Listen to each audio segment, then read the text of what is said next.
Here from the Bolt Bros. Let's go.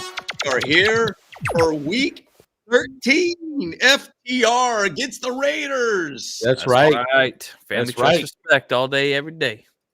Big week for sure. Big game all around. And man, it just seems like it's been forever since we've seen some Chargers football. So I know.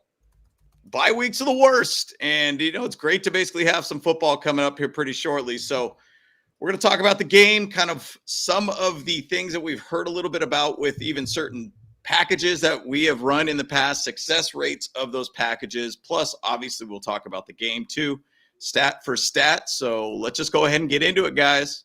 All right, at Bolt Bros. What's up, Kermit here, man? You watching the Bolt Bros podcast. Stay tuned. Shout out blue dreams, stadium lights gleam. Bolt Bros on the beat, lead stream. Chargers rocking speeds, Sonic Supreme. From the podcast to the field, we're a team. Charged up, Bolt Bros on the night. LA Thunder in electric delight. Bolts in the battle, sparking bright. Charged up, ride the lightning, feel the fright.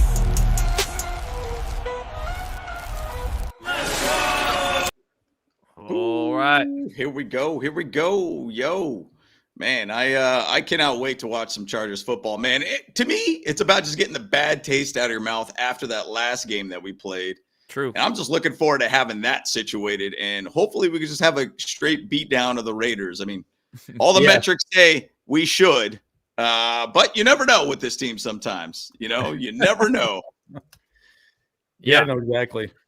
Yeah, I mean, it'll be nice to, get that one's definitely long behind us. That's ancient history, that Jags game, So it's like Raiders week. Let's make something happen. Let's get that bad taste out of our mouth. Yeah, we got donkey punching. They're gonna be our slump buster, dude. That's right. Buster. And yeah, we have no Omarion Hampton, sadly. So I was kind of hoping he would be back, but it looks like they're gonna hold him out one more week, which is, I guess, makes sense. Guys, what do you guys think of the who's winning the battle of the ugly Christmas sweater? I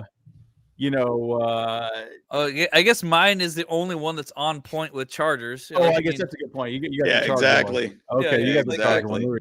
There we go. But I don't know. I guess you're just doing whatever the heck you guys want to do. I don't know. That's right. What the heck is Right. going I like on? that. I like Christmas. that. That's pretty good. Let's go. Santa with a taco in his hand. Okay, I'm down with that. I'm down with that. So let's talk about Christmas. Let's talk about Christmas. Talk about I just got cats with little Santa Claus hats on it. It's pretty creepy, but it works. All right. Gets the job done. Man. But That's right. Eddie, exactly. Our Bolts fell into that trap in Jacksonville at the huge win over Steelers. We went off of one big high game, and then we ended up having an extremely low game. Now, East Coast games have not been very favorable for us, so it's kind of annoying. But I will say, next two games are at home, which are big for us. You got to start with the game in front of you that's most important, which is against the Raiders too. So it's going to be a good one, man. And it's at SoFi. Raiders have had very little success at SoFi against us. So I'm looking forward to this one. And, Raiders did have some adjustments, and I want to just throw this out here. Personally, I think the Raiders have really been taken advantage of by a lot of coaches of recent. Mm-hmm. Big contracts. These are guaranteed contracts for these guys too, by the way. So Guaranteed. All the offensive coordinators, head coaches, that's guaranteed money. Now, Chip Kelly getting fired, obviously even the quarterback coach, I believe, became the offensive coordinator, which was Greg Olson now. The special team assistant for Chip Kelly got fired too. Then also special teams coordinator Tom McConkey got fired too. Luke Getsy. There's a big list since 2017 of all these firings of coordinators and head coaches, GMs, and people just basically taking advantage of these teams right now. Like the Raiders just cannot get it right with the head coach. And Not at all. there's almost like a weird 6-game trial. Can Pete Carroll get this team aligned at this point? Think about when BS got fired and he started firing people and everything too. He's trying to save his job. Right. And I feel like that's almost kind of what's happening with Pete Carroll again. Try to fire a bunch of people, blame this person, blame that person, Spider-Man meme, kind of situation here. Yeah. Staring at each other, pointing at each other kind of thing. So It's just a crazy thing what's going on with the Raiders, and they just cannot get it right over there by any the Raiders means. suck. Bottom line, that's what you're saying. So here's the thing, dude. It doesn't matter. But this is a good point. It's important to go 4-0 in the division. That's all that matters. Agreed. My thing is, I don't want to see a new offensive coordinator come in. All of a sudden, they decide to start playing football. Right. And they go out and actually decide, oh, yeah, let's actually start playing football. We were a bunch of clowns before under Chip Kelly. And we know how that goes. But sometimes, an interim head coach comes in or some new person comes in. It kind of reinvigorates what's going on. But look, they're still the Raiders. They still suck. They're still terrible. But at the end of the day, let's go see them, dominate and win this game. So hope that happens. And truth is, though, too, they are still a professional football team, so they can still show up and they can still, pound that rock. So that they could do something. And the Raiders love to play spoilers. But at the same side, like, what do they even have to play for now? They already have 9 losses this season. It's like their chances of making the playoffs are slim, but they're not impossible. I guess, it's practically impossible, but they just love playing spoilers. We'll say that. But again, I think we're favored by 9 or so, something like that at this point. Might be a little higher. So that's good for us. It is an interesting situation with the Raiders, and really what they're playing for at this point is 1, their jobs, and 2, are they going to be hanging around in year 2 under Pete Carroll at this point? With Wilson coming in too, he is a guy that actually has played under Greg Roman. He has also coached up Geno Smith when he was at Seattle with him too. Now we'll see what happens. You can't make the huge adjustment to the offensive play calling, but you could basically have a different mind behind the calling, which is the big difference to this game for them. They can't reinstitute an entirely new system. It's going to be the same system. They're just going to different play calling, maybe a different strategy. Exactly. What up, Pappy? What up, guys? How we doing? And what up, Pappy? It's exciting. I think we should win this game pretty soundly, in my opinion. But look, hey.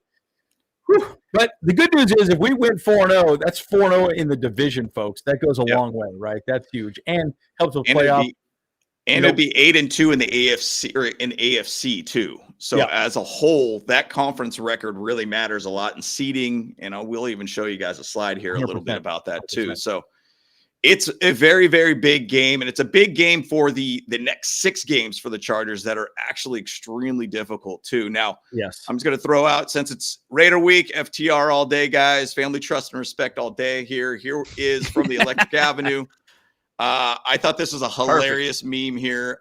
Tom Brady is kind of looking to look like Mark Davis with that haircut. And what's funny about that too is that when they were looking to get a new head coach to the team, Pete Carroll obviously was their hire, but there was a big thing in influence with Tom Brady, since he's a minority owner to the Raiders.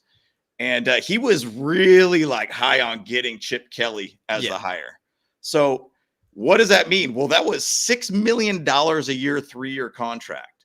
So $6 million, that is more than some head coaches in the league, by the way. Oh, it's crazy. And you're hiring a guy, Chip Kelly, who has not had a whole heck of a lot of success in the NFL, paying him $6 million a year. So you're still on hook for basically that whole, contract, basically, even after you let him go. That guy's double dipping, guarantees he's going to go to college or something like that again. Get another couple million from some other college. He'll be double dipping for a while. Dude, he's been dipping for a minute, dude. So, it's crazy. But, what's funny to me, and just another shot at the Raiders, everything that they kept talking about with Tom Brady coming to the team. Oh, we've got a championship mindset. We got a guy that's won championships, yada, yada, yada.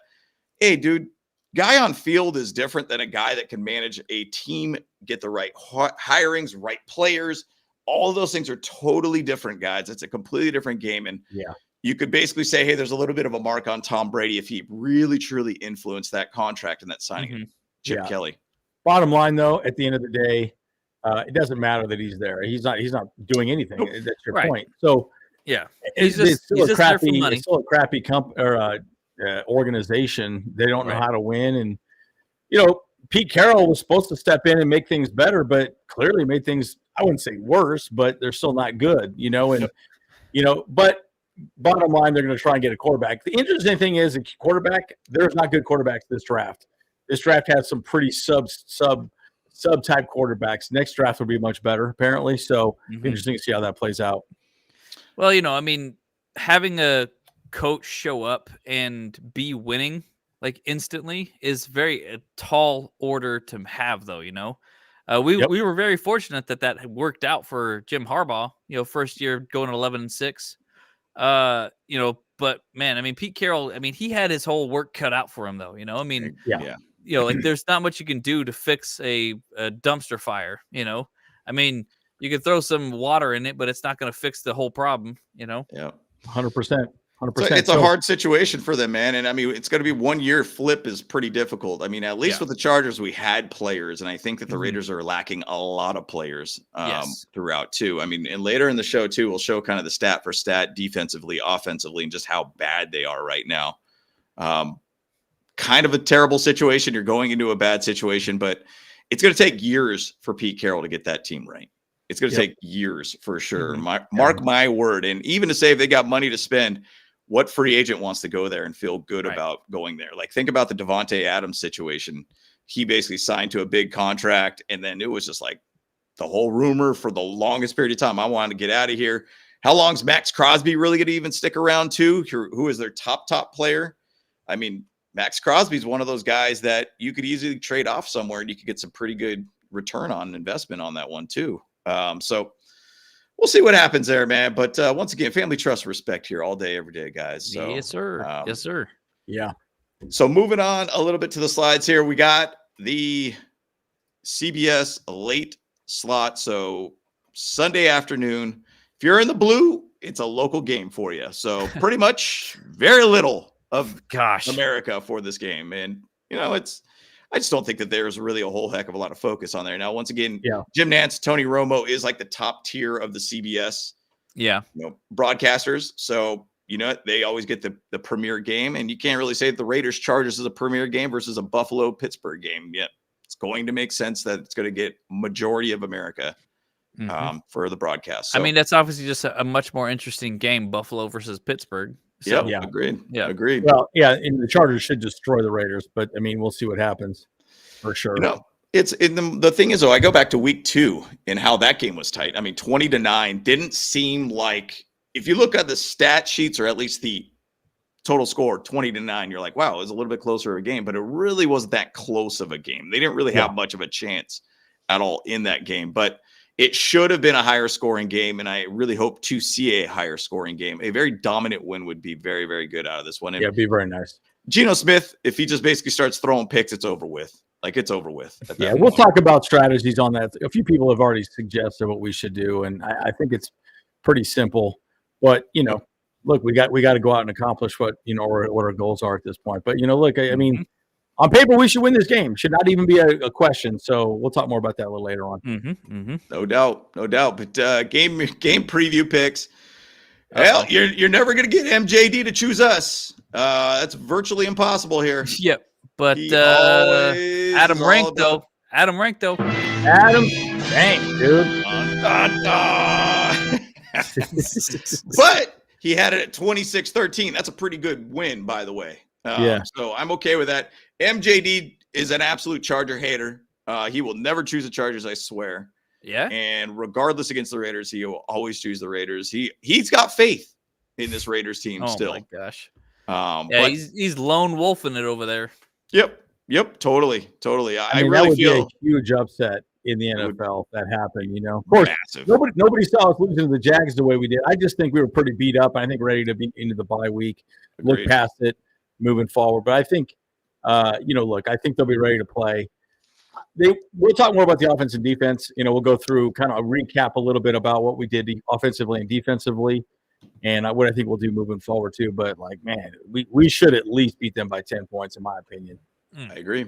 I mean, Adam Rank's score seems pretty good to me. I think the 25-10 sounds, and it's weird why 25-10, but somewhere in that back end 20-point range to giving up 10 to 12 points, I think is about right for this game. In my opinion, I think that's where it's at. So Paris, very cool. I've been to Paris once. Hey, very nice. cool. Hey, Paris, oui. Hey, Paris.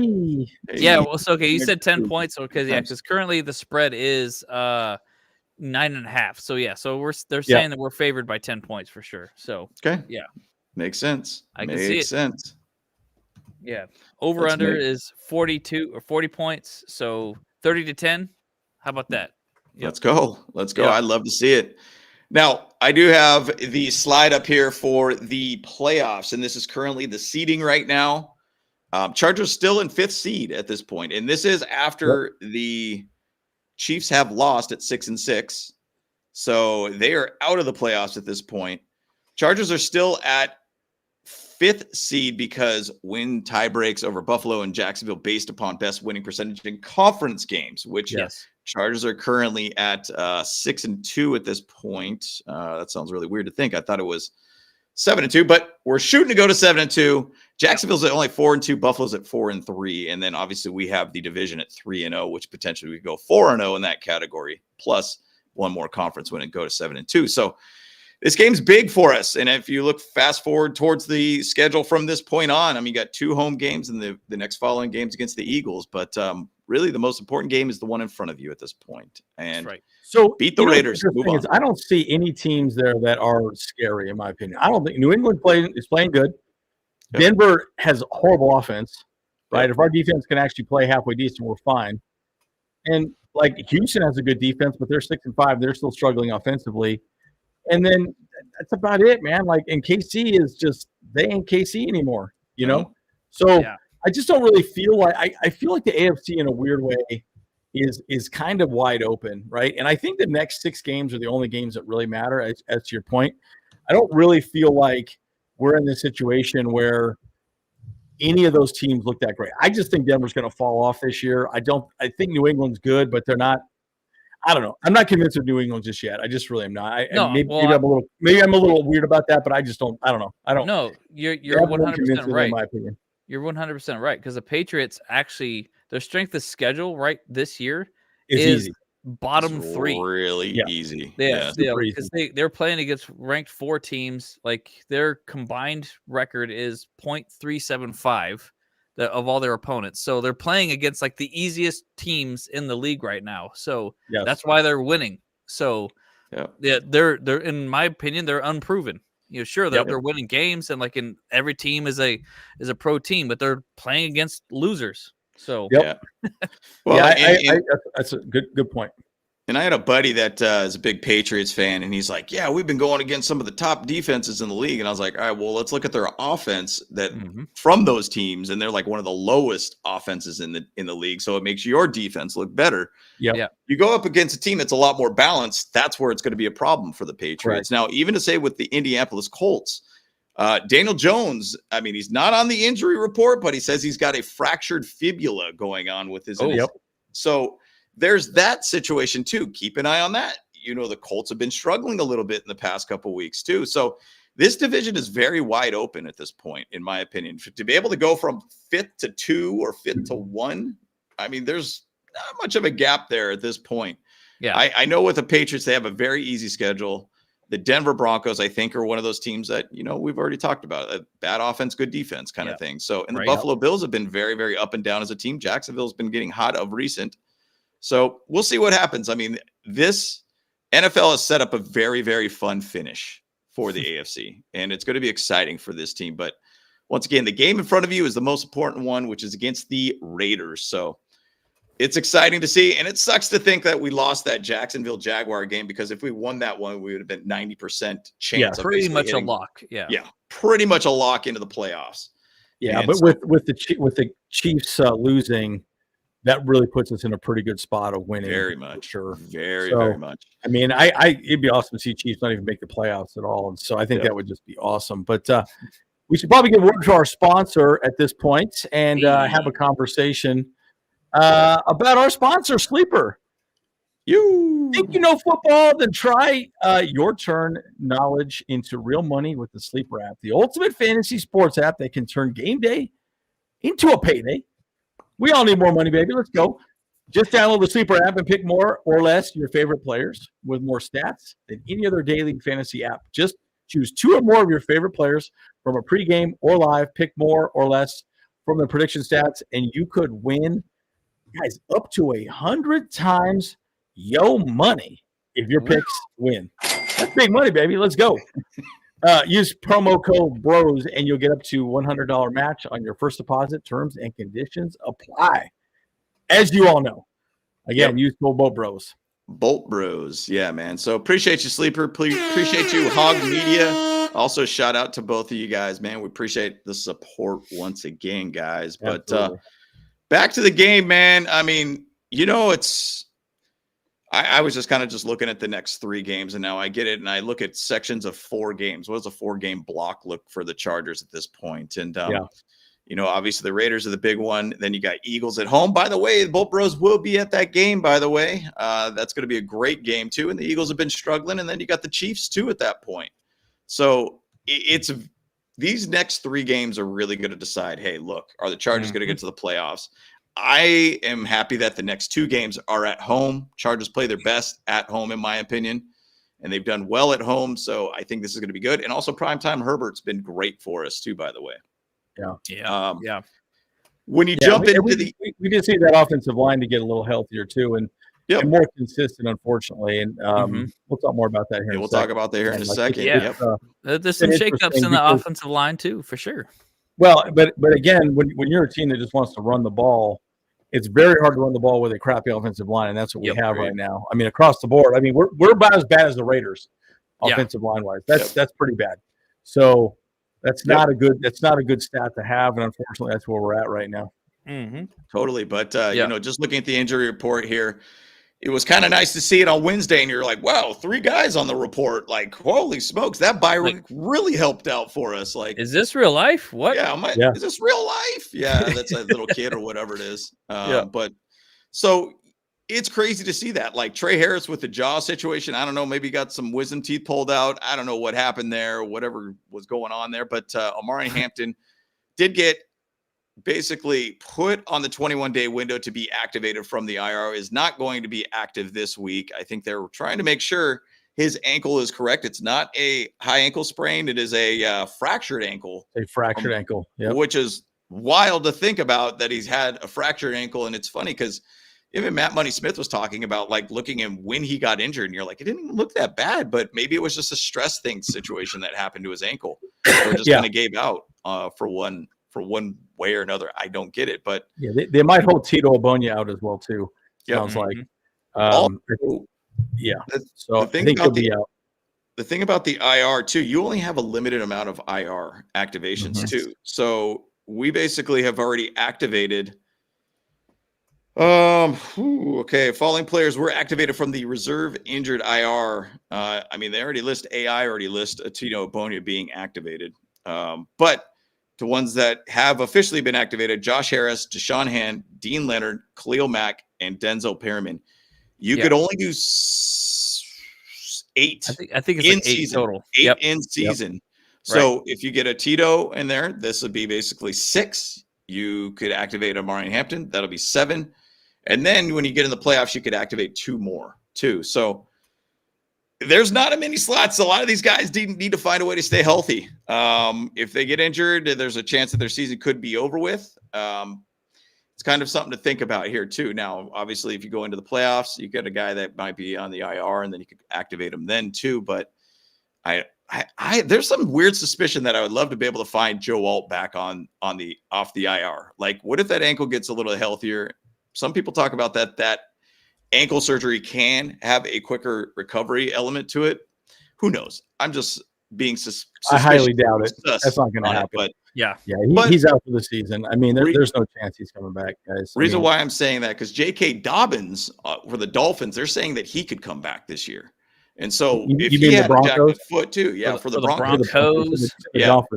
But I'm just saying he was a guy that were saying, oh, he's done for the season. Done. No, and they're like, nah, I think he might be able to come back. So I'm just saying. Yeah, I mean, that'd be great, but I doubt it. I highly doubt it. So, and again, like, you got also next season too, but I at no point have I heard anybody say that's going to happen. So so they what was it? A high ankle sprain to his right ankle, requiring surgery. Second high ankle sprain since week 4. But anyways, the surgery that I was reading about, they were talking about that it was 6 weeks. potentially 12 weeks. Now, obviously, 12 weeks would have put him completely out, but that's where they're saying, like, hey, maybe there's a chance there. Maybe there's a chance. All I'm saying is I love a chance to see that happen. That's all I'm saying. You're telling me there's a chance. I just want to check because that would be a great addition to the playoffs for us. Right. Yeah, if we had him for the playoffs, it would be huge. And guys, we're 1-3 without him, 4-0 with him, so he's a huge factor. Big difference. What a crappy situation, though, guys. I mean, seriously, like losing Rashawn Slater and then obviously Joe Alt. I mean, just it's tough when you want to run the ball and that you were a play action team. And you lose your 2 tackles that are actually good. Yeah. And we have like backup scrubs basically that are just like not good, you know. How many and it's weird, like I just don't understand why nothing worked out. Mekhi Becton's been a pussy the whole time. He's not been good. And like, you know, and like the only 2 people that have been even remotely consistent are our 2 worst offensive linemen, right? Right. Yep.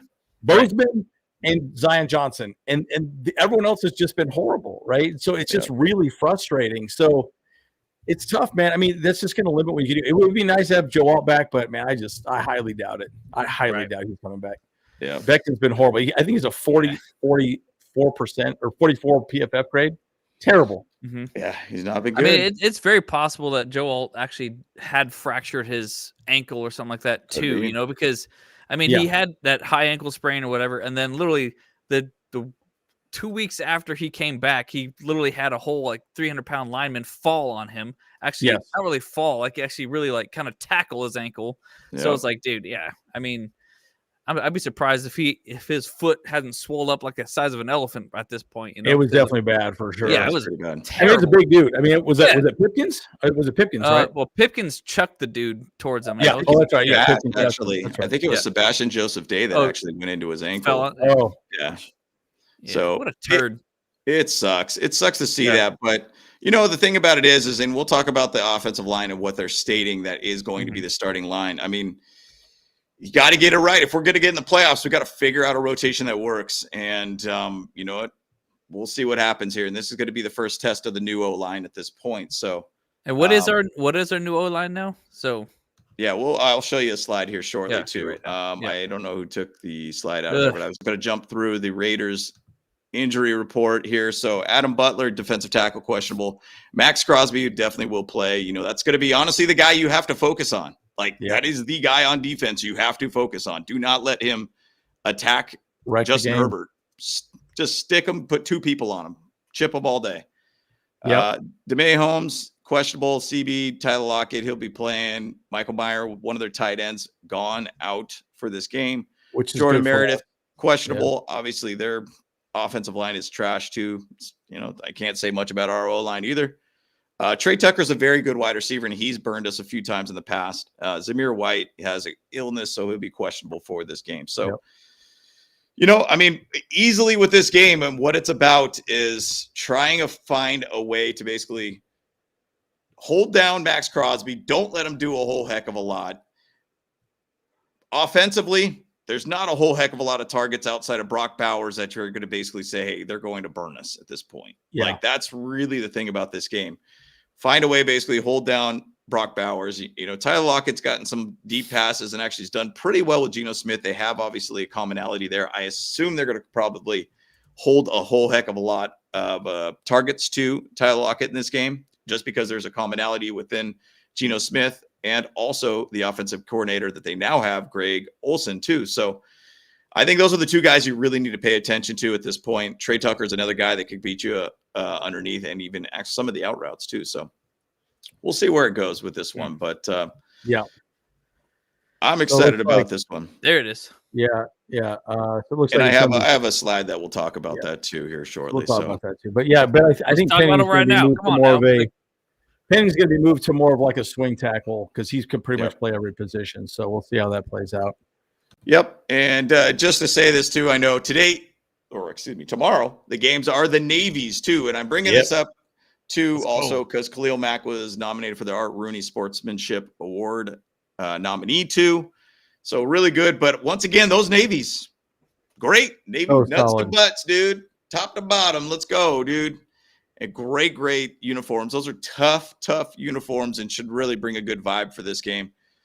all around, man. Throw a dark visor on that helmet and let's get it going, man. I think it'll be nice because you know that the Raiders fans are going to show up in dark uniforms, so so it'll kind of counteract them. Like it'll be like, all right, we see your dark jerseys and we reverse it because we own that stadium right now. It's gonna be a dark one. Do the Raiders still use the white jerseys? They do, of course. Yeah, but their fans are going to wear black. So I'm saying that the stands are going to be all blacked out because a lot really of people dark. Yeah. So. Yep. Did they flex into this one? Didn't yes. The Texans. Wait, no, it was the Texans one. They flexed okay, into the Texans. but this one's a new one though. That's what I'm saying. This one was I knew it was the Texans we were going to be, and that's why I was kind of surprised. I'm like, oh, we're going to be in the Navies this week. Yeah. So that's cool. Yeah, and that Texans game further down the road, that's a big game too. And CJ Stroud is back for them, so maybe they'll have a trash offense again. So we'll see what happens. Awesome if they had a bad offense. That'd be so great. Funny. Yeah, so funny. But to move on, here you go. To your point, Kyle, let's talk about the O-line here. So go back to this whole thing and the whole year and everything too. A lot of people talked about put Jamari Salyer at left tackle, and this was the first practice of the week on November 25th.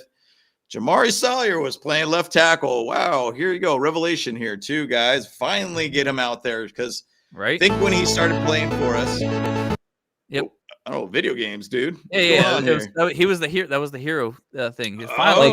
It's a hero noise. Yeah. Okay, got it. Yeah. So in 2022. That was when Rashawn Slater went down with an injury. They basically got Jamari Salyer to start left tackle, played extremely well left tackle, earning a 69.2 overall PFF grade, which would be an absolute revelation, amazing thing to basically happen for this offensive line because nobody on the offensive line is rated that high.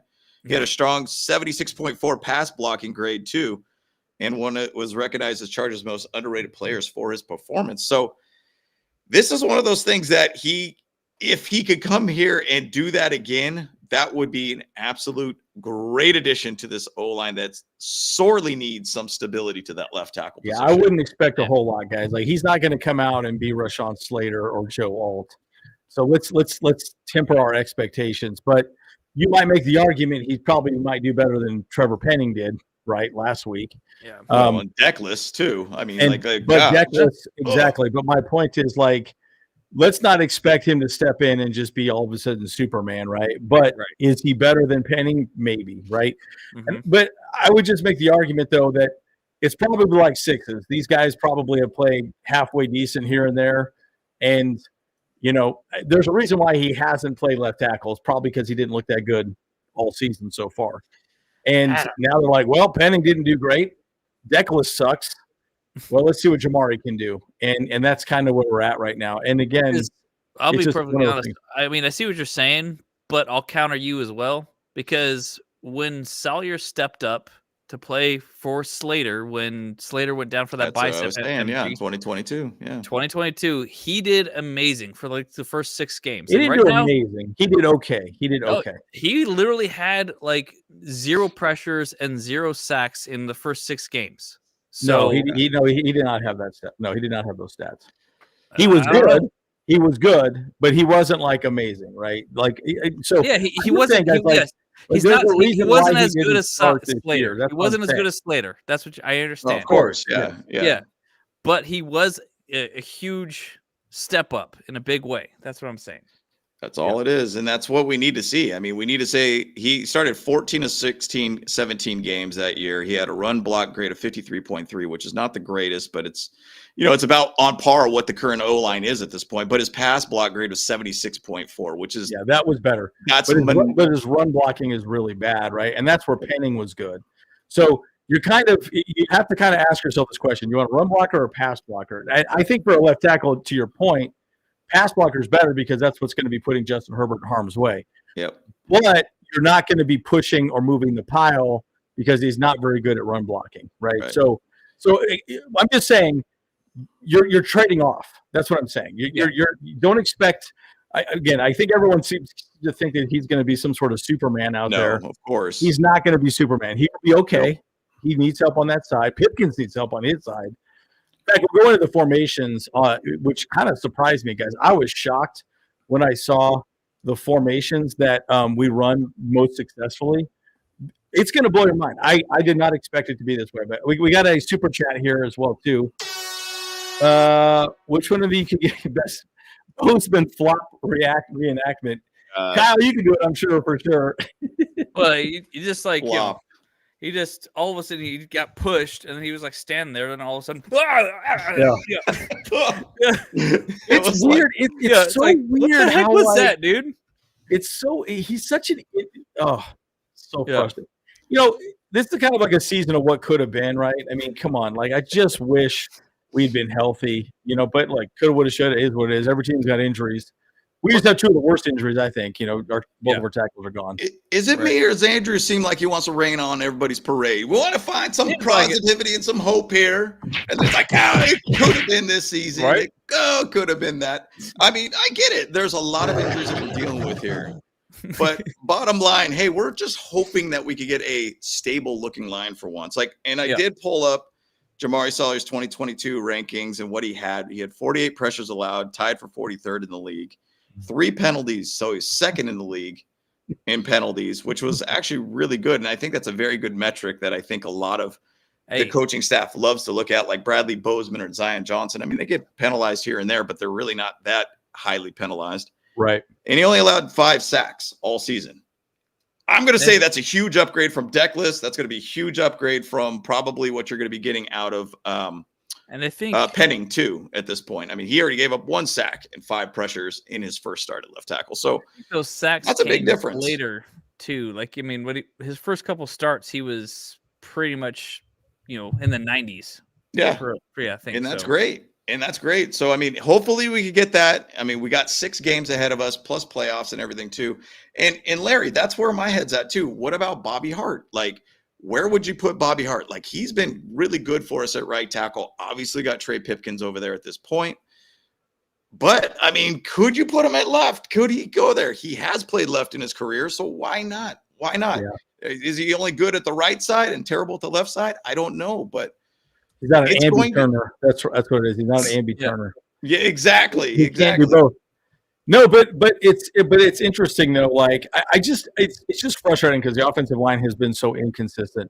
Yeah. All I'm saying is there's a reason why he hasn't started. Right? He hasn't beat anybody out. That's what I'm saying. So now we're saying, okay, he's coming in, and all of a sudden he's going to be just like Superman. Let's temper expectations, guys. Sure. No, right? I get that. I get that. And you're right. And every year is different for sure. So, like, I mean, 2022 was Salyer coming straight out of college, and he was playing left tackle for the most part at that point too, and he hasn't really played consistently at left tackle for a while now. So that is there's definitely a concernicus that we should have right now. You know? There we go. I like that. Concernicus. Yeah, that's right. We have some concernicus. And Box of Bolts said something that Becton is disgruntled with the Chargers not playing him. I mean, I don't think that's a thing. I think he's just not trying to choose to play and to really get and work through injuries too. And then somebody also talked about the whole Andre James. Why are they not using him as a guard? Yeah, he can be used a guard. He was a guard, and then got moved to center. So it is a weird situation going on with the O-line and like what they're deciding to do with the players that they have in front of them. And to Andrew's point, I'm just going to say, yes, I agree with what he's saying. He has not beat anybody out. They got Deckless. They traded for Deckless. They basically traded for Penning. They're putting in people other than Jamari Salyer at left tackle. I assume if it's going to go bad in this game, they're probably going to yank him out. They're going to put Penning, or they're going to put in somebody else at left tackle at that point. Yeah. So maybe there's just going to be a little bit of a rotation involved in there. I don't know. I really hope he is going to be solid. I really do. But it's just, again, he hasn't been on the field a whole lot this year. Of course, he did come in for Mekhi Becton when Becton was out. You know, so he didn't seem to play bad at guard when he was there. He did okay. Yeah. But it's just, but again, like, why are the coaches not playing him is my question, right? You know, and again, I know Greg Roman's like, well, he lost weight, he looks this and that, you know, but you got to remember too, also tackles need to be bigger guys. He's a little bit undersized he's like 320, or he's a little less than that. Typically, you like to be 340 or 340 plus if you can be a tackle. You want to be a big freaking dude. Yeah, so he's a little undersized, but I don't know. We'll see what happens. Of course, Rashawn Slater's undersized. he just does a great job because his anchor is so solid. So, anyways, we'll see what happens. Yeah, and there was a lot of talk about Jamari basically losing weight and everything too, and looking more in shape and all these different things. And it seems like the coaches are pretty high on them. But this is time to shine. Let us see what he could do. He got us to the playoffs in 2022 at playing left tackle. We'll see what happens here. We'll call on him now.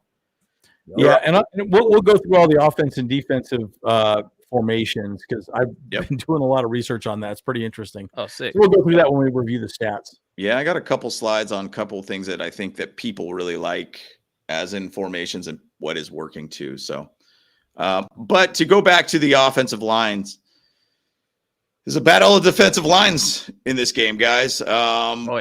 Raiders are ranked second in the league of giving up 41 sacks. Chargers are ranked sixth in the league, giving up 37 sacks. The interesting thing about this slide too is, obviously bad team. They've had some good games. Bad team. Minnesota, bad team. They're doing terrible. Jets bad are doing team. Good team. Whoa. Are they though? Like I said, we talked a little bit about that. They're playing against bad defenses too, or good defenses, but they're not giving up much on the offensive side of things. Yeah, right. But it also means that their offensive line is terrible too. So. Bad team. Baltimore still up in the air about who they really are. 50-50. Yeah, they went to bed. That was so weird. Like, what happened? Cleveland. Yeah. So Lamar Jackson seems like all he wanted to do on Thanksgiving was eat some turkey and go to sleep. Yeah, dude. Or he already ate turkey before the game. That's what it was. Yeah, he had turcolepsy, dude. That's what he had. He had that tryptophan in his body. He was out, right? Tryptophan. Yeah, but if you look at it, just to say the top 10, let's just say the top 10 teams here, they're giving up a whole heck of a lot of sacks. There is not a lot of winning teams on that side of things. Yeah, I agree. Yeah. And so that's like the scary part of this whole thing with the Chargers. Now, I will say put a little bit of blame, and some people will say, don't blame Justin Herbert, blah, blah, blah. There's times that he takes a sack, and I think he takes a sack also because he doesn't want to throw the ball and make it a turnover. What does Greg Roman talk about? He said in an interview this week, I hate turnovers. I don't want them, period. And so the whole offense is don't give up the ball. Don't put the ball at risk.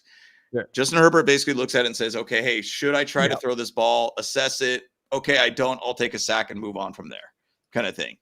So I think that there's a side to where that is a little bit of a skewed stat because it's better to keep the ball in hand versus give it up and potentially give it as an interception type thing. So But there's not a whole heck of a lot of winning teams on that list. And that's what's scary about it, too. But I understand where they're coming from. Obviously taking a sack is better than throwing a pick, and turning the ball over, But it's also a risk when you got, someone who's, getting paid that much to take a hit from a 300-pound dude, of getting that hit. And just do it like Phillip Rivers or even Tom Brady used to do. Throw it towards the outside, over their head, and you're totally fine. Just don't intentionally ground it, but throw it towards them, and you're good. Or even throw it towards someone's ankles. Yep. Yeah, and that totally could be the right strategy, and it should be the right strategy. And sometimes I've seen Herbert do that, where he ends up trying to throw it away, or throw it at somebody's feet or whatnot, which I think he needs to start doing that. And personally, I think he needs to always start learning how to pump fake too, by the way. Yeah. He needs to be better at some of that stuff. He really does. And I've been saying that, I swear, for a couple of years now. Dude, learn how to pump fake, especially if you're going to run the ball too. Just give somebody that little bit of hold up their routes and make sure that they're a little bit more hesitant on their decision making and everything too. So, but it's crazy, man. And yes, Larry man, Ben Johnson with the Bears, he's bringing the whole idea of what the Lions were.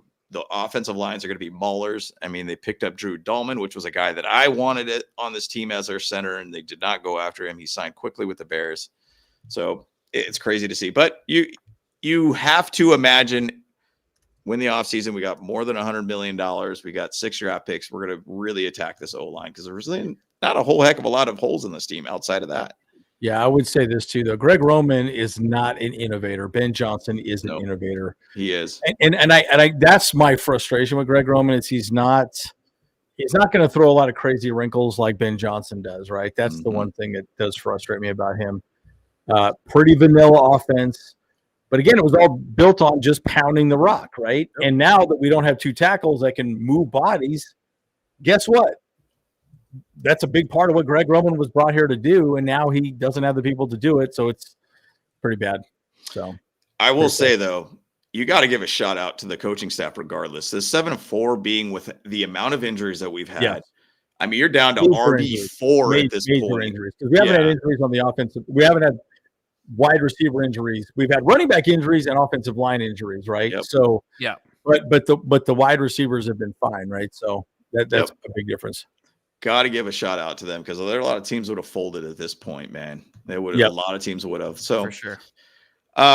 Andrew, did you have slides or something that you wanted to pull up on packages, personnel packages, or do you just just pull it up, pull that up, and then I'll talk about it.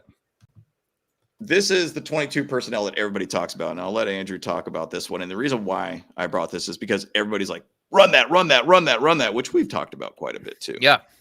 But just talk a little bit about that one. So here's the crazy thing about that too.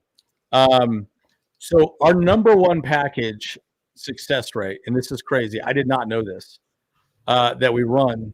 Well, actually, our most effective package is actually 10 personnel. That is our most effective, which is 1 running back, 0 tight ends, which is crazy. That's wild. So, and you'd think, okay, wait a second, like, why would that be good? Okay, here we go. There's 10 personnel. Yeah, that's our most effective package with a crappy offensive line. Yep. How does that work, right?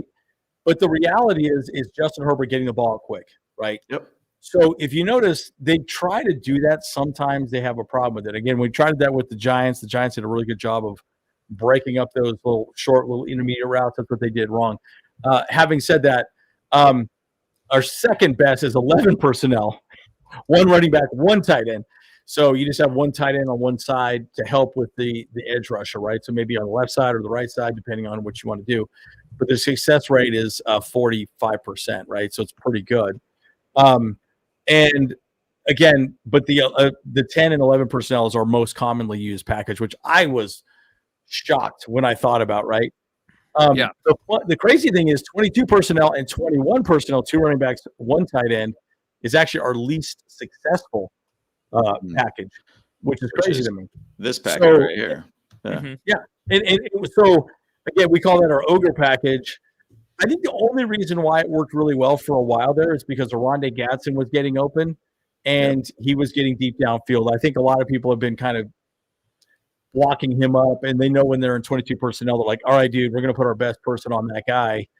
And I think they've done a pretty good job of shutting that down. So that's why I think he's been a little more quiet moving forward. So, but again, I just wouldn't have thought spreading the ball out would have been the best option. But I think Justin Herbert's gotten in trouble sometimes in 11 and 10 personnel by holding the ball a little too much. He should just get the ball out, hot reads. They need to figure that out. They've done a poor job of also having the running back go in the flat, right? Okay, cool. Chip him to the right, and then go to the flat. And they've done a bad job of having that guy leak out and become the dump off guy. So they need to figure that out is what I think they need to do after the bye. I kind of feel like the reason why this package is probably not as effective in a lot of ways is because it's like probably an 80% chance that it's going to be a run play at that point, because this is like a goal line situation here. Like, not necessarily, but, but having all that meat in the front, including the fullback, it's like, all right, this is clearly going to be a run call here. Yeah. I mean, you probably have Gadsden. He can catch. You can have Keenan Allen over there. Obviously can catch, and you can have maybe a running back that can catch if they want to throw it, but that's pretty much their targets. So technically our most effective play formation is 12 personnel, 1 running back, 2 tight ends. Yeah. We are number 1 in the league in the NFL with that success rate. But again, everyone thinks it's going to be a run play, right? So that's the play action pass, and that's when Oronde Gadsden becomes big. So so the 22 everyone thinks it's going to be a run, but if you could throw out of that personnel package, people go, "Oh, it's pretty interesting." So it does help in that regard. Well, and then you got to also, and I know you talked about like the tight end side of things too. So which guys would be effective there too? Now, you got obviously Tyler Conklin, who's not really panned out well for us. You got obviously Fisk, who's who can catch the ball, but he's not really a pass catcher. He's more of a blocker. Yep. Then you got Will Dissly, for whatever reason, is buried in the depth chart for some odd reason. I know he's been hurt, but he's still healthy. He's out there. I mean, they talked about him a little bit this week too, and just kind of made it sound like they're just not going to play the guy. And to be honest, the way that I look at it is like the 22 personnel like is a good situation for blockers and guys that could just kind of go out in the flat and just make quick little like throws to these guys. Now you can maybe try to spread it out a little bit with wide receiver, your lone wide receiver, but it's very limiting at that point. Now, if you go back to the 10 personnel, this package makes a lot more sense in how it does well, because you think you got Keenan here, say you got, Ladd here. Let's say you put Trey Harris and then you put QJ over here. Mm-hmm. Well, it spreads out their defense a lot at that point. You got 4 guys plus their 2 safeties or whatnot spread out. So it's less people coming at Justin Herbert. So, and then you've got obviously the running back too, that you could just throw him out to the flat here too, if you want to do, and just have them ready to go. Just if there's somebody that comes around the edge, you throw at the guy who's blitzing, boom, he can run off and have a good, maybe 1-on-1 type situation here. Maybe if a linebacker comes down or anything like that too. But bottom line, I think this is a good situation. I always have said that if you put Ladd and Keenan on the same side, it's very, very difficult to cover those guys. They're both very, very good route runners. So I think that's why I think the 10 works out well for them too. Yeah. And it's really incumbent about Justin Herbert getting the ball out fast. Agreed. Yes. Quick. And I for some reason this year, I think he's been trying to go for the deep bomb a little too much. Yep. Overthinking things a little bit. So we got another super chat from Aether. Here we go. Oh, can we score over 30 and defense gets 5 sacks? I mean, they gave up 10 sacks last week. Yep. So I think the defense is going to just smoke these fools, dude. So we'll see what happens. Yeah. But this week, I think that's very possible. Get over 30 and to get 5 sacks in the day. That'd be dope. Yeah. And a couple picks. Even with a new offensive coordinator, they're going to have a giant shift by any means with this team. So I think it's quite possible too. So, but let's jump into the whole breakdown of stats. This is Vegas offenses versus Chargers defense. I mean, look at that defense too. You thought it was a strength, right? I mean, not good. Allowing 268 yards, 30th in the league, points per play. I mean, they're not doing well of trying to hold the teams from basically scoring or putting themselves in a scoring type position. Yards per play, 4.6 per yards per play. I mean, just down the line, not good. Patrick Graham has been there for some years too. And this is a very known defense within that team, and they're just not doing good. I mean, even red zone scoring, they're allowing 48.15% scoring touchdowns, 28th in league, touchdowns per game, 1.5, like not good at all. Now, when you look at basically our defense, I mean, our defense looks good. I mean, 10th in the league, at 21.6. I mean, 286 yards, opposition yards per game. You're number 5 in the league too. I'm sorry. This is the whole offense here. Their offense is just trash, like not good. That's why basically Chip Kelly's gone. There is all back end type stats from top to bottom. Crazy thing I heard too, and I think I sent it over to our chat, talking about how Chip Kelly was calling plays that weren't even in the playbook too. It was a tweet here from, I think it's Tom Pelissero. This is what he said. There were times I was told where Chip Kelly was repeatedly botching the play calls where he was supposed to be.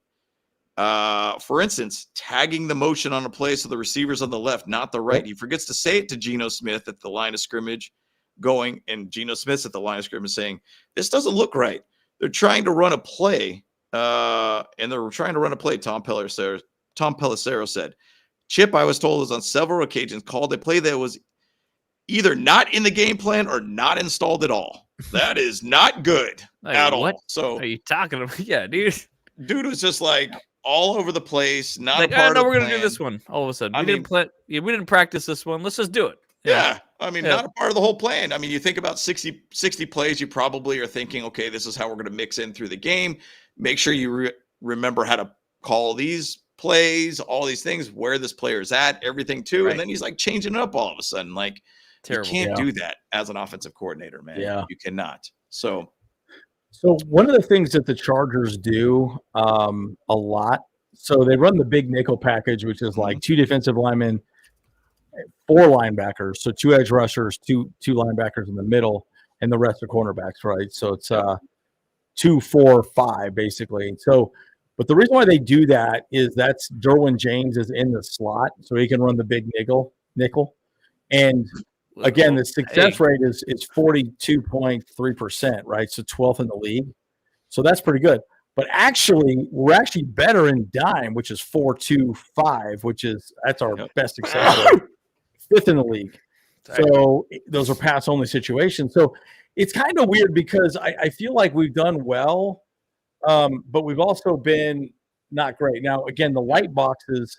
So with 6 defenders in the box, only 6. So that's basically it's a 1-for-1 advantage in the box. You usually want to go at least 7 to stop the run. Our success rate is 24th in the league, which is not great. So it's really interesting. So we either going to go heavy or light, which is really weird, right? So that's why 1st and 2nd down, if we can stop them in 1st and 2nd down, get them behind the sticks, or what they say, behind schedule, right? Because you want to be 3rd and short, right? We're fine. But if we can't stop them on 1st and 2nd down, we really struggle. So I just personally think we're going to just absolutely pin our ears back and just try and stop the run, donkey punch Geno. I think our corners are going to be fine. I think they could just run man. I don't think they need to do anything crazy. Agreed. I just don't. Well, I mean, talent for talent, you think about it. Like, what is the threat on the Raiders offense? You know, like Ashton Genty's, for the most part, having a terrible O-line is not having a bad year. 604 yards, 3.6 average. Not good, but 4 touchdowns. He's got 37 catches on top of that. But, you know, you got Brock Bowers as basically being the threat. You obviously got Trey Tucker, I think, who's a good wide receiver too. And then you got the boy from Seattle too that we talked about earlier on. He's kind of an older guy too. But you don't have a lot of guys out there that could really be a threat. So, like, once again, just let them go man at this point. Yeah. What happens from this point? Like, and let's see if those guys could beat us, kind of thing. And let's see if Geno Smith could beat us. How about that? See, right. and that's exactly what's going to happen. They can't, right? So shut them down. They're going to run that big nickel package a lot, right? They call it base. You call it base. That's what you call it. Yep. So they're just going to run that over and over again. The one thing I will say that has frustrated me about Jesse Minter, he hasn't made adjustments. He pretty much runs the same over and over again. It's the same stuff. So in every game, he'll run like base like 75% of the time. It's like, well, what are you doing out there then? You're not switching it up. You're not blitzing in a weird way. We don't blitz that much at all, guys. We pretty much just stay vanilla. And so I don't know. I get a little frustrated with that, but I think against the Raiders, it would work fairly well because they're not that good, right? That's the short answer. Yeah. And they got a bad O-line too on top of that too. So, I mean, I think we got better defensive edge guys too. And also shout out to Tuli Tuipulotu. He's been playing really, really well this year. 8 sacks, man. Yeah, crazy. Really good. Adafe Owe. And remember, like, Khalil Mack does a great job against the Raiders almost every single time we play against them too. So, you know, and just to go back to the point of the threats that they have on their offense, Tyler Lockett was the guy I was talking about, but Jack Besh. Oh, Tyler Lockett. Yeah, that's what you're talking about. Yeah, Jack Besh, like, that's guy's not going to do a whole heck of a lot. Dante Thornton Jr. has only got 7 catches. He's kind of their downfield threat guy too.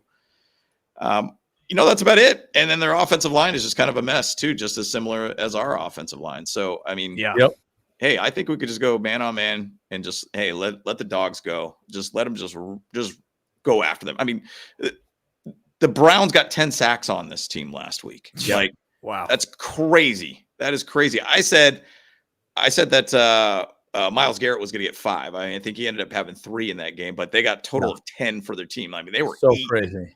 They're so freaking crazy. Yeah, nuts. Moving on to the Chargers offense, to the Vegas defense. I mean, the Vegas defense is not the best either too. Right. You know, 23. I mean, go back to this point. I mean, you go back to offenses that can't score. It forces the defense to be on the field a lot more too. I mean, they're only doing over 15 points per game offensively, but giving up 25.2. They're in a negative situation at this point. And you can't have a defense on the field that's not allowing the offense to offense needs to be better to not allow the defense to be on the field so much. It would be interesting to see what the average amount of time the defense is on the field versus the offense for the Raiders. It's probably going to be a much higher percentage, the defense being on the field, just getting just torched. But look, this team, our team, 22.4 for offense. I mean, yards per game, 347. We're not doing too bad. I mean, we're kind of mid-tier, in my opinion, throughout all these stats. I mean, there's even some back-end stats. Like, we got to find a way to get better in red zone scoring. I mean, I'm not a fan of field goals, but, like, I get it. In certain games, you take field goals and everything, too. You got to find a way to score touchdowns. I mean, some of the best offenses in the leagues are 70 to 80% in red zone scoring too. We got to get better in that some level too. So, but hey, it works out well for us because they're number 20th in the league and they're allowing almost 60% basically on red zone scoring. So there you go. This is one that we could really go after them. And I think we could find a way to put up a whole heck of a lot of points on them. And really it's about holding Maxx Crosby at this point. It's all about holding Maxx Crosby. Yeah, Dalton made a good point, right? He said, look, like Cohen makes Minters look like Staley. Henley and Co. get run because we were outman in the box, meaning we only had 6 men in the box, right? So those are light boxes. That's +1. It's not good. Like they were running, they were getting push. We were not gap sound defense, and they were not stopping the run in any way, shape, or form. I think you need to go 3 defensive linemen, 2 edge rushers, 2 linebackers. Pin your ears back, stop the run, and then just play man on the guys. So I agree. They weren't putting any pressure on the box, right? Because then you don't have to be gap sound the same way because there's more bodies at the line, right? So it would be much harder for them to move and do anything in that regard. So we'll see what happens. I think first and second down, they'll probably end up doing a lot more of that. So we'll see how it goes. But I'm excited to see what happens. You're exactly right, Dalton. He doesn't adjust as the game progresses. He needed to change and become a little more heavy, and he just didn't do it. So that was my frustration. Yep. And Aether, yeah, man. That's where my head's at too with Harbaugh saving Omarion for the Eagles. Good call. And I think I'm okay with that. And go back to the whole thing about Joe Alt, I think was slightly rushed a little bit to get it back on the field. Obviously, it was a kind of a fluke situation. Player gets pushed into basically his ankle, perfect right ankle slam basically onto it. Yep. Yeah.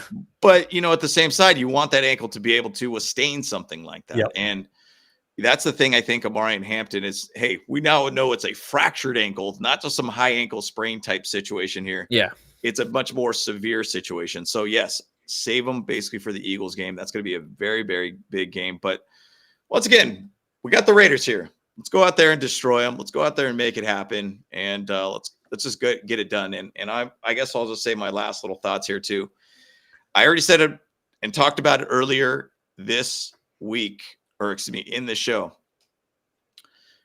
Got to give a shout out to this coaching staff. I mean, they're trying to do their best with this team. And guarantee if we had past regimes, man, we'd be in a way different situation. We would not be at 7-4 at this point too. And the big thing to me about what I wanted to see from this coaching staff and this team and this culture of this team, constantly in the playoffs every year. So if we could basically make it 2 years in a row, having that culture of, hey, you want to get to the playoffs and you want to get a chance to the Super Bowl, we're going to do that. That's the culture that's set here. That's the expectation set here. Yeah.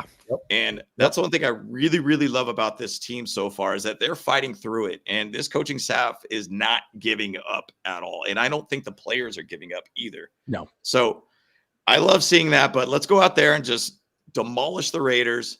The next 5 are the most important games from that point, but it's obviously right now, demolish the Raiders. FTR all day, baby. Yeah. Yeah, I love the Navies, by the way, too. Good point, Dalton. Fantastic. And I'll just say this, too. It's interesting looking back. I think, in a weird way, they overlooked the Jags.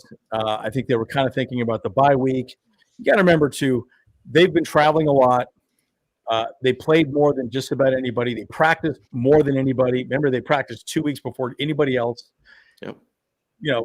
Flew to – I just feel like they were tired. I think they were just done. They were flat.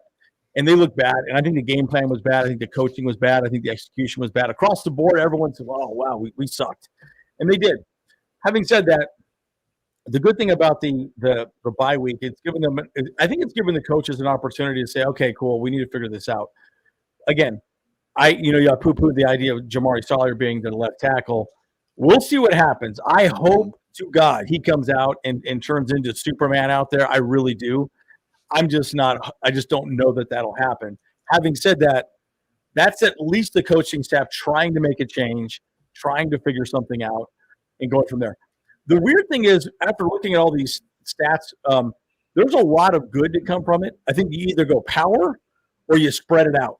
Power or spread it out. That's exactly what they're going to do offensively. Get the ball out quick, or we're just going to slam it down your throat. Get the ball out quick, or we're going to slam the ball down your throat. So I hope they just go to that. That's been by far their most effective offensive scheme.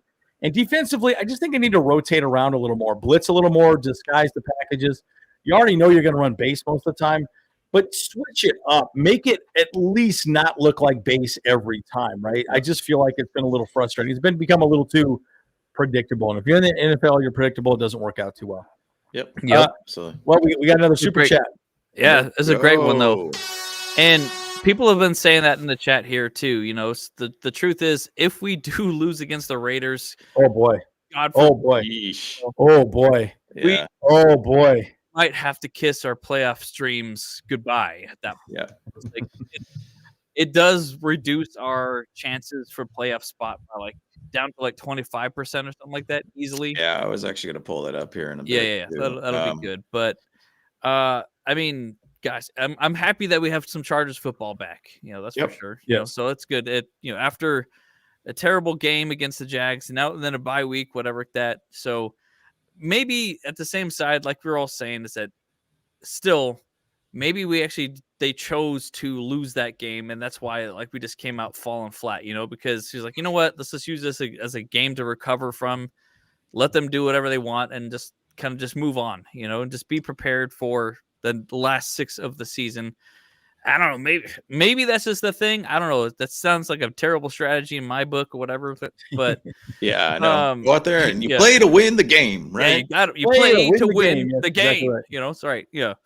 But bottom line though, like they just came out flat. They just didn't look good at all. Yeah, it's just weird. So, but I'm excited to see what's going on with the offensive line. I think this is like the 10th offensive line iteration that we've had this season. Like how many times they shifted this thing around. So, I mean, hey, I think this is kind of almost the lineup that we wanted for a while. Like we just need RB James to start at center, and then we're good. You know, that's about it. So, but hey, man, bolt up. Going back to those stats, one thing that I do like is the fact that our third down conversions is like 3rd in the league. And that's huge. Yeah. To be able to continue the possession of the ball and to kind of keep moving the ball down, moving those chains, man. That's it. So that's it. Yeah. Well, if the Chargers basically lose, 43% is our playoff probability. Currently, we're at 64%. If we win, we go up to 71%. Now, what's so weird to me, the Bills sitting at the 7th position. If they lose, they're at 72%, and they have a 7-4 record too, mind you, and 2nd in the AFC East. Currently, they're at 84%. I don't understand how this is all probability-wise. And if they win, they go up to 92%. For whatever reason, the Chargers are going to stay at 71% if they win. And I don't get it. So Crazy. I don't understand it with the Bills basically having a much higher percentage when they're sitting in the 7. They're probably not going to win the division. Yeah. And they're sitting at the same position as us, too. And we have a better conference record and division record, too. Maybe it's remaining games, strength and schedule. Maybe that's what it is. Maybe that's what it is. The only thing I can think of. Yep. But yeah, I mean, look, like I just think bottom line, we got to handle our business, dude. It's playoffs. Yep. It's playoff from game. Every week is a playoff game, guys. Yep. Every week is a playoff game. We're going to be there. Chargers, Eagles. That's going to be a fun game. So, are you kidding me? Playoffs? I just hope we can win a game. And yes, a game.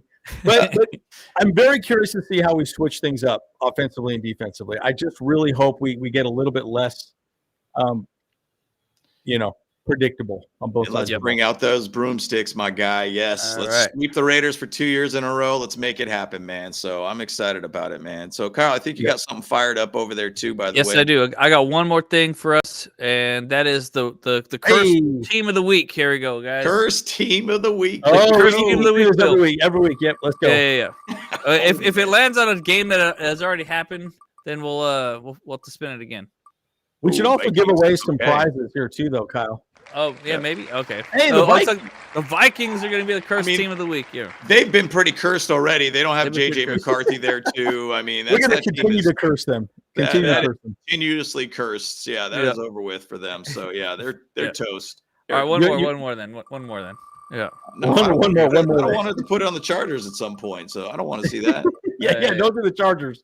All right, well, they're Oh, cursed well, too. there you go. I Just mean, say it's they're- okay with you. It's pretty obvious at this Yeah, point. it's pretty Yeah, there you obvious. go. They got Brandon Ah, Staley over that's there. right. They're cursed. Oh, They're boy. cursed.